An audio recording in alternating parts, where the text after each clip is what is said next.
Hello students, पिछली classes में हमने भारत में राष्ट्रवाद चैप्टर के कुछ इम्पोर्टेंट्स डेट और कुछ महत्वपूर्ण समझौतों के बारे में बात की थी। आज इसी चैप्टर से रिलेटिव हम कुछ और अन्य महत्वपूर्ण प्रश्नों पर बात करेंगे।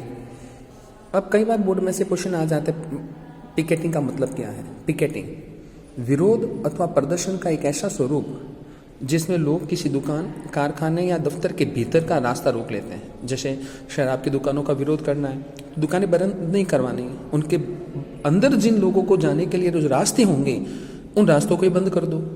किसी दफ्तर, किसी कारखाने या ऐसी किसी दुकान के भीतर जाने या अंदर जाने का रास्ता ही बंद कर दो, यह आपकी पिकेटिंग कहलाती है। फिर कई बार वर्ड आता है गिरमिटिया मजदूर।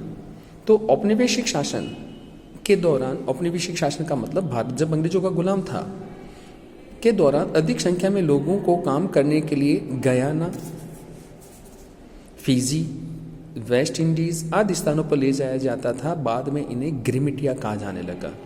तो गिरमिटिया मजदूर कौन से थे? औपनिवेशिक काल के दौरान अधिक संख्या में लोगों को काम करने के लिए गयाना, फिजी, वेस्ट इंडीज आदि स्थानों पर ले जाया जाने लगा, इसलिए इनको क्या कहा जाने लगा? गिरगिटिया। इन श्रमिकों को एक अनुबंध के तहत यानी एक समझौता किया जाता था, लाया जाता था। बाद में इसी समझौते के अंतर्गत ये श्रमिक गिरमिट कहने लगे, जिन्हें आगे चलकर गिरमिटिया मजदूर कहा जाने लगा।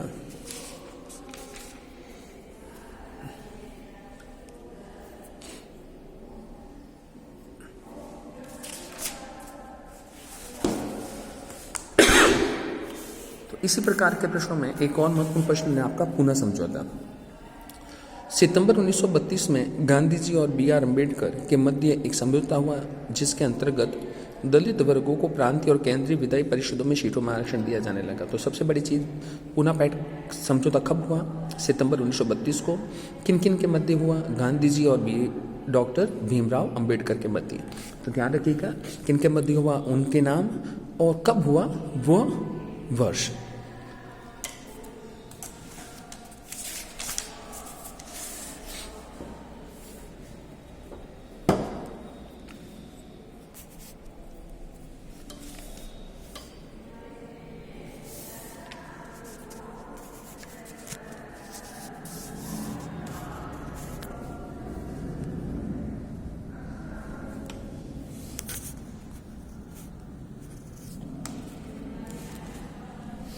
नेक्स्ट है आपका, निम्न में से किस वर्ष महात्मा गांधी दक्षिण अफ्रीका से भारत लौटे थे? तो ये डेट आप ध्यान रखिएगा, 1915।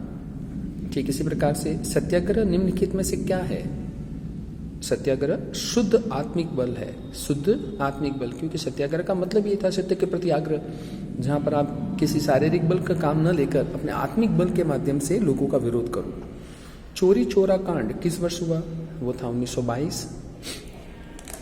फिर आपके पास कुछ घटनाएं आपको नीचे दी गई हैं, उनके कालक्रम के अनुसार, जैसे भारत कमीशन, साइमन कमीशन का भारत आना, भारतीय राष्ट्रीय कांग्रेस लाहौर अधिवेशन में पूर्ण स्वराज्य। अब देखिए इसे कितने क्वेश्चन तैयार हो जाएंगे आपके, की मांग करना,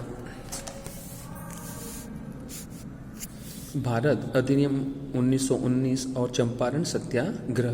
तो आपको इन विकल्पों में से सही विकल्प जो कि मैंने आपको यहाँ दे रखा है, उसी के माध्यम से आप घटनाओं को क्रम में लिखेंगे कि सबसे पहले कौन सा हुआ? चंपारण। फिर उसके बाद कौन सा हुआ? भारत अधिनियम।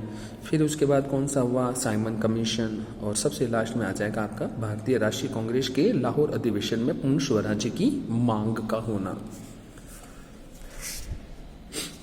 नेक्स्ट है आपके पास, किस घटना से सविनय अवज्ञा आंदोलन की शुरुआत हुई? तो वो थी जब गांधी जी ने नमक कानून तोड़ा, उस समय।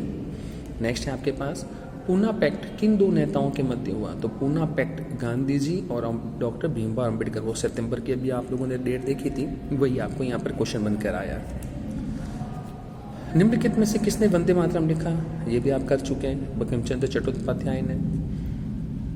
निम्न में से किसने आंदोलन से प्रेरित होकर भारत माता की विख्यात छवि को चित्रित किया? वो थे अवनींद्रनाथ टैगोर। याद रखिएगा इन नामों को, और इन्हीं पर आपके पास बोर्ड एग्जाम्स के लिए पर्टिकुलर क्वेश्चंस भी बनेंगे।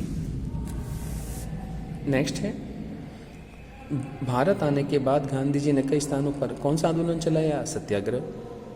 कौन सा आंदोलन था जो जनवरी 1921 में प्रारंभ हुआ? ये था असहयोग खिलाफत आंदोलन। नंबर नेक्स्ट, फरवरी माह 1992 में कौन सा कांड हुआ? अभी ऊपर आ चुका है, चोरी चोरा कांड को गांधी इरविन समझौता हुआ। अब गांधी इरविन समझौता कौन सी डेट का हुआ? तो 5 मार्च 1931 को।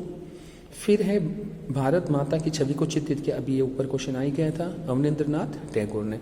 तो नीचे आपके पास आंसर्स हैं, तो इन्हीं को फोकस करते हुए आपको पर्टिकुलर आंसर्स देने हैं। डियर स्टूडेंट्स, इन जितने भी क्वेश्चंस हैं आप उन्हें पर्टिकुलर अपने नोटबुक करके उन्हें याद भी करेंगे।